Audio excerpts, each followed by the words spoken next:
Apparemment, c'est en Angleterre que la grippe A fait le plus de ravages. C'est en tout cas le pays qui a pris les mesures les plus radicales contre le virus. Chaque Britannique peut se procurer lui-même ses médicaments grâce à une hotline téléphonique. Le gouvernement a constitué des réserves d'antiviraux pour plus de 80% de la population. Et à cela s'ajoute une commande de vaccins d'une valeur de 180 millions d'euros environ. Sir Roy Malcolm Anderson, le recteur de l'Imperial College de Londres, conseille l'OMS et le gouvernement dans la lutte contre le virus. Il a publiquement défendu les remèdes anti-grippe. Depuis, des journalistes britanniques ont découvert que le chercheur percevait un salaire de 136 000 euros par an de GlaxoSmithKline, un groupe pharmaceutique qui tire des milliards d'euros de la vente du nouveau vaccin. Le ministère et le groupe pharmaceutique démentent tout conflit d'intérêts. Selon eux, Sir Roy Anderson ne participait pas directement aux décisions en matière de lutte contre la grippe. Je ne crois pas un instant qu'il s'agisse de cas isolés. Pour l'Allemagne aussi, je pourrais vous nommer et vous trouver de nombreux experts de la santé qui ont des contrats de consultants et qui, à ce titre, font de la publicité pour certains produits, certaines thérapies en particulier. Le lobby pharmaceutique est particulièrement puissant en Allemagne. Les entreprises fixent elles-mêmes les tarifs des médicaments sous brevet, qui ne font même pas l'objet de négociations comme dans d'autres pays d'Europe. En Allemagne, les caisses d'assurance maladie doivent rembourser les médicaments quel que soit leur prix. Tous les efforts du monde politique pour changer cet état de fait ont échoué.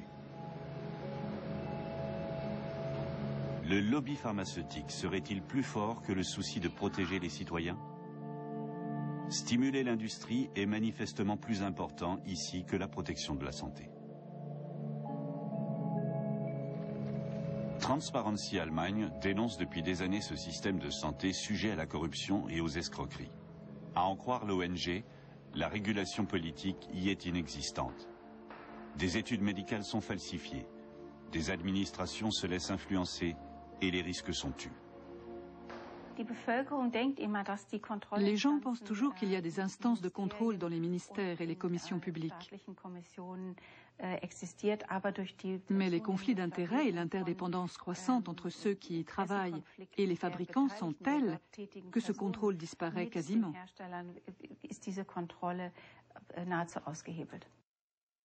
Un exemple parmi d'autres. La commission permanente de vaccination de l'Institut Robert Koch. C'est elle qui recommande les vaccinations nécessaires et remboursées par les caisses d'assurance maladie. Les membres de la commission sont des médecins-chercheurs dont les projets sont en partie financés par l'industrie pharmaceutique. Le président de cet institut public n'y trouve rien à redire. La commission permanente de vaccination a adopté des règles de transparence qui vont très loin. Sur Internet, vous trouvez des informations sur ses membres. Ces règles doivent être parmi les plus strictes actuellement à l'échelle internationale.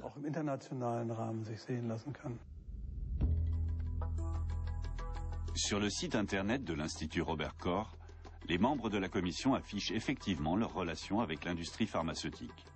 Et chez quasiment tous ces chercheurs, on trouve des liens qui pourraient mener à des conflits d'intérêts.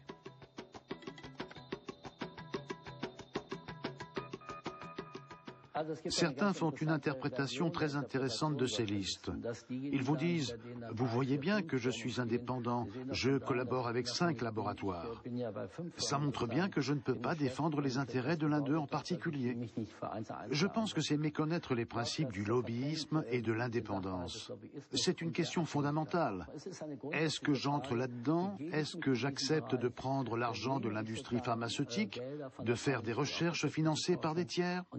Car je peux vous assurer que l'industrie pharmaceutique ne donne jamais d'argent sans rien attendre en retour. Cet investissement, en tout cas, devrait rapporter gros.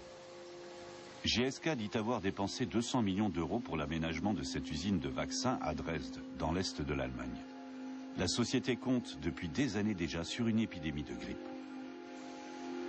Quant à la mise au point du vaccin anti-grippe A, elle aurait coûté 2 milliards d'euros selon le fabricant. Parvient-il à rentrer dans ses frais ? Pour l'heure, l'Allemagne ne s'est fournie qu'auprès de GSK.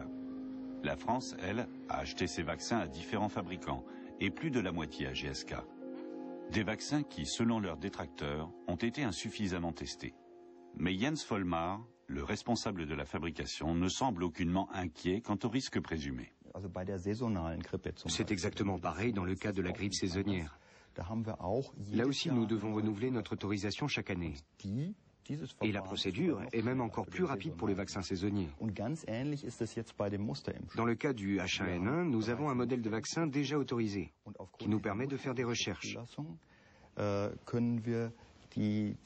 ne veut pas dire que les tests seront moins poussés, mais que beaucoup de choses ont déjà été testées pour l'autorisation préalable.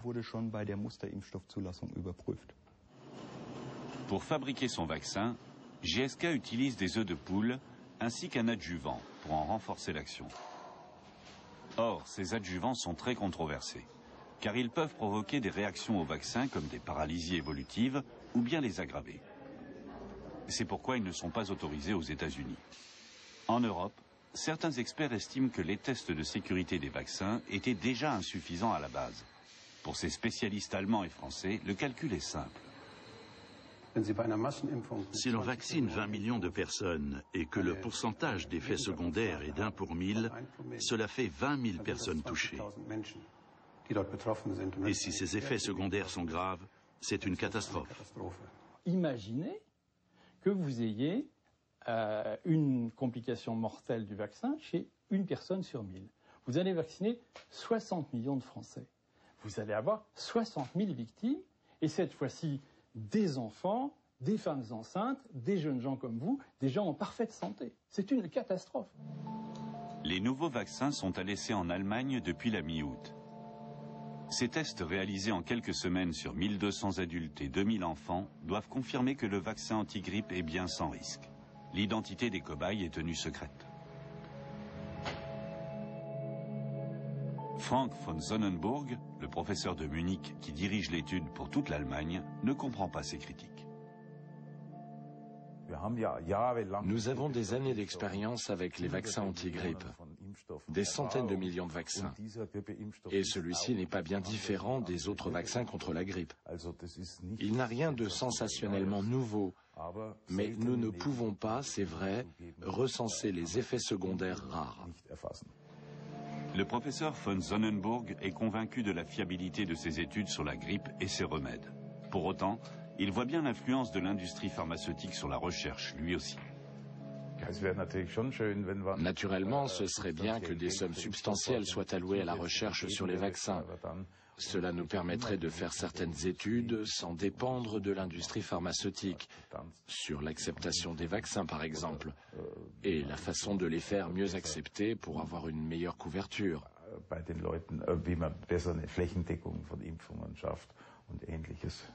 Ce n'est pas possible actuellement.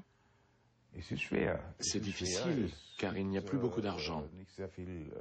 C'est l'industrie qui paie la majeure partie de la recherche sur les vaccins.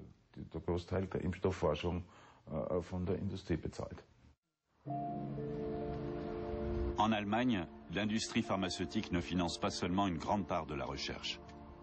Elle a aussi une influence considérable sur les lois. L'épidémiologiste et député social-démocrate Wolfgang Wodarg a déjà vu la société